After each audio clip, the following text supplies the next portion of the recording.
बोला बोला छठी मैया की जल बिजली मैया डोले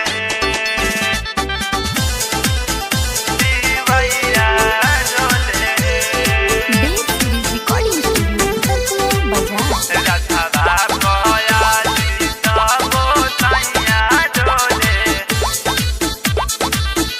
सुंदर नजारा लागेला छठी घाट प्यारा लागेला शीतल बेरिया बहे झूमत जग सारा लागेला ऊख के पतैया डोले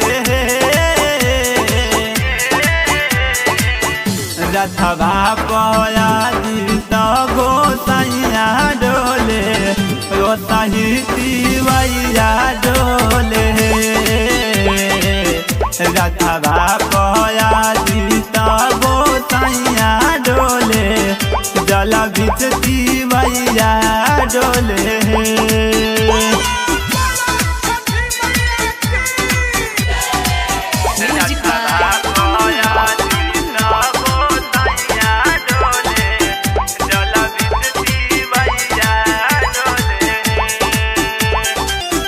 बहंगी से घटिया तो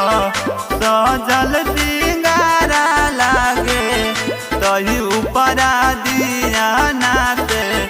सारा अंधियारा भागे सारा अंधियारा भागे सारा बरतिया रंगियाला जल बीच खड़ा बड़ी हो आदित्य मल के गोरा बतारी और घर चढ़ा बतारी हो फल फल हरिया डोले रथवा पया तीर्थ गोसैया डोले जल बिच तिवैया डोले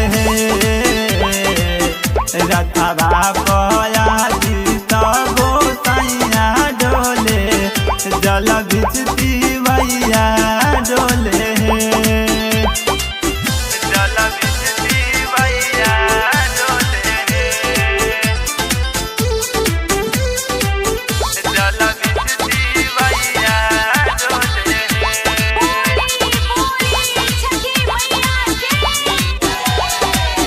छठी माई के गीतिया से